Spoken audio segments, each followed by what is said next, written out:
हर हर महादेव। दोस्तों, मेरे चैनल में आपका स्वागत है। भोलेनाथ की कृपा आप सब पर बनी रहे। दोस्तों, ज्यूत पुत्री का व्रत, जिसे हम लोग ज्यूतिया कहते हैं, अश्विन मास के कृष्ण पक्ष की अष्टमी तिथि के दिन रखा जाता है। पितृ पक्ष में ही ये व्रत किया जाता है। संतान की लंबी आयु के लिए, पितरों के आशीर्वाद की प्राप्ति के लिए ये व्रत हम लोग पूरी तरह से निर्जला रह के, निराहार रह के ही करते हैं। ज्यूत पूर्ति का व्रत 24 घंटे से भी ज़्यादा का समय निर्जला रह के किया जाता है। इस व्रत के बहुत ही नियम कठोर होते हैं, फिर भी हम सभी लोग इस व्रत को संतान की लंबी आयु के लिए, सुख समृद्धि के लिए, बच्चों को जीवन में सफलता मिले और देवताओं और पितरों का पूरा आशीर्वाद प्राप्त हो, इसलिए व्रत किया जाता है। दोस्तों, इस वीडियो के माध्यम से हम जानेंगे कि वीडियो के पूजा का शुभ मुहूर्त क्या है और क्या महत्व है। दोस्तों, वीडियो पसंद आए तो एक लाइक आप अवश्य करें। हेलो दोस्तों, मेरे चैनल में आपका स्वागत है। मेरा वीडियो पसंद आए तो लाइक कीजिए, सब्सक्राइब कीजिए। नमस्कार।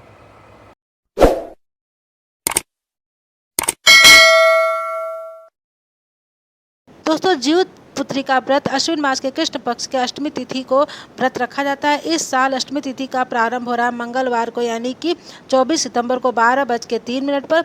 अष्टमी तिथि समाप्त हो रही है 25 सितंबर को, यानी कि बुधवार के दिन दोपहर 12:01 पर। सूर्योदय कालीन तिथि के अनुसार यह व्रत 25 सितंबर 2024 बुधवार के दिन रखा जाएगा। दोस्तों, 24 सितंबर 2024 मंगलवार के दिन नहाय खाए से ये व्रत का प्रारंभ होगा और उसके बाद से 25 सितंबर को आप लोग व्रत करेंगे। अब बृहस्पतिवार के दिन पारण किया जाएगा। दोस्तों, ज्यूतिया व्रत को हरतालिका तीज व्रत से भी कठिन माना जाता है, क्योंकि हरतालिका तीज व्रत में आप पूजा करने के बाद जो निराजल नहीं रह सकते हैं वो पानी पी सकते हैं। कुछ लोग 12 बजे के बाद पीते हैं, कुछ लोग सुबह होने तक पीते हैं। जैसी जिसकी ज़रूरत होती है वो वैसा करता है, लेकिन इस व्रत में ऐसा नहीं है। यह व्रत 28 घंटे से भी ज़्यादा निराजल ही लोग व्रत करके बिता देते हैं, क्योंकि सुबह उठने के बाद, स्नान करने के बाद पूजा करते हैं। बच्चों को ज्यूतिया पहनाया जाता है, दान इत्यादि किया जाता है और साथ में घर में दाल पूड़ी, बखीर, कोहड़े की सब्जी इत्यादि बनते हैं। जिसके घर में जैसा नियम हो लोग बनाते हैं। अब मात्र नवमी का दिन होता है, उस दिन लोग अपने सास लोगों की विदाई करते हैं। जिनकी सास की सास हैं और जो बुजुर्ग हैं जो मर चुकी हैं, उनकी आत्मा की शांति के लिए मात्र नवमी की पूजा की जाती है। उसके बाद से ही पूजा पाठ करने के बाद, दान इत्यादि करने के बाद ही जल ग्रहण किया जाता है। पहले समय की बात है कि जब कहा जाता था कि पुत्र हो वही इस व्रत को धारण कर सकता है, पुत्र की अधिक मान्यता थी। लेकिन अब तो पुत्र और पुत्री दोनों में कोई अंतर नहीं है, कोई भेदभाव नहीं है। आपके पास पुत्री है तो भी आप व्रत को कर सकती हैं, अब पुत्र है तो आप व्रत कर ही सकती हैं। लेकिन आप अपने परिवार में इस बात को रख करके, राय ले करके तभी इस व्रत को करें। खाए के साथ इस व्रत को प्रारंभ करना चाहिए। उस दिन लहसुन प्याज का परित्याग करना चाहिए। अच्छे से बाल और धुल करके स्नान करना चाहिए और साथ में गाजर, मूली, बैगन इन सब का परित्याग करना चाहिए। मसूर का दाल नहीं खाना चाहिए और सब्जी में तरोई की सब्जी यानी सतपुतिया की सब्जी बना करके खानी चाहिए।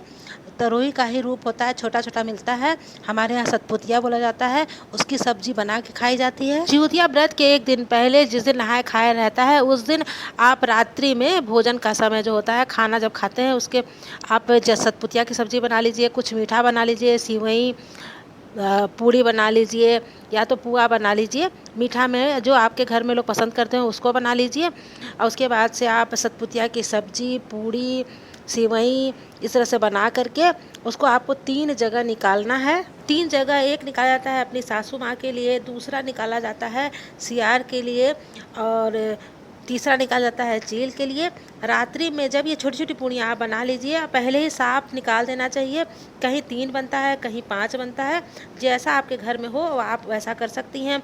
कहीं कहीं 2 ही निकाला जाता है, एक चील के लिए, एक सियार के लिए ना। इस प्रकार से आप निकालने के बाद जब आप सुबह के समय उठती हैं सरगी खाने, जो भी आप सरगी में खाते हैं, कुछ लोग दही चूड़ा खाते हैं, कुछ लोग मीठा खाते हैं और दही चूड़ा लोग ज़्यादातर खाते हैं क्योंकि दही शुभ के लिए खाया जाता है। और जो अभी खाती हो थोड़ा थोड़ा उसको भी रख दीजिए।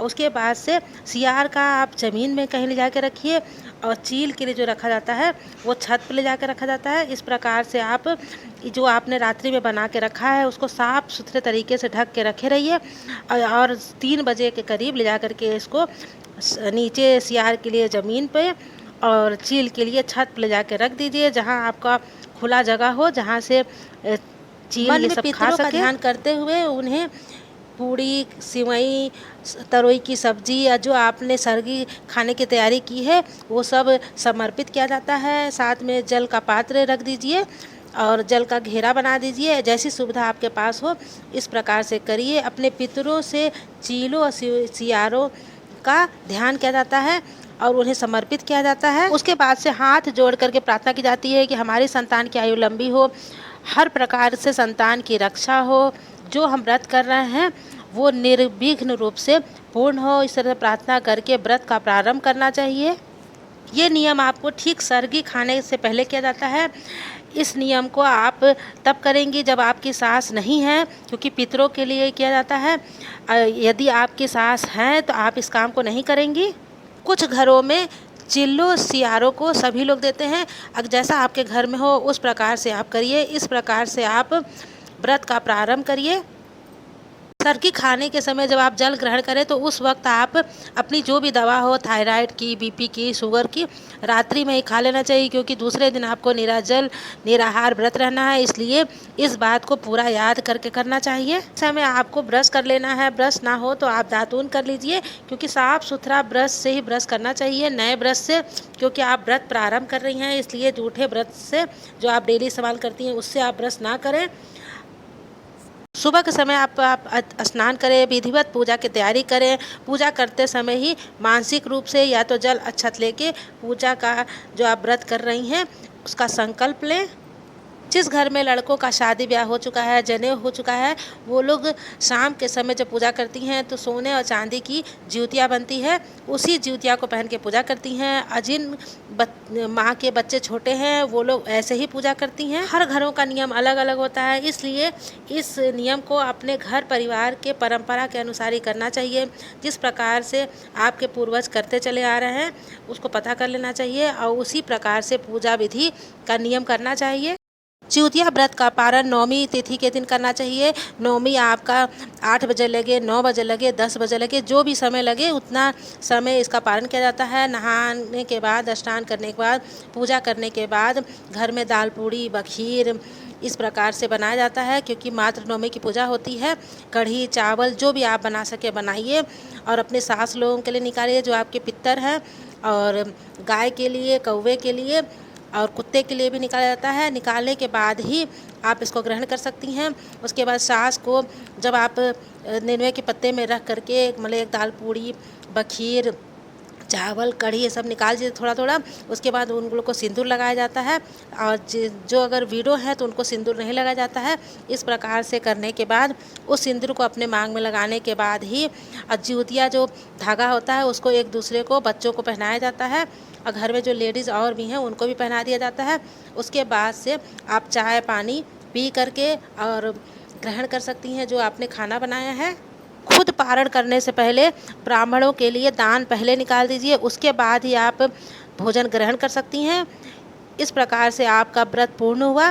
मेरा वीडियो कैसा लगा कमेंट जरूर करिए। कमेंट बॉक्स में लिखिए हर हर महादेव। नमस्कार। अब मिलेंगे अगले वीडियो में।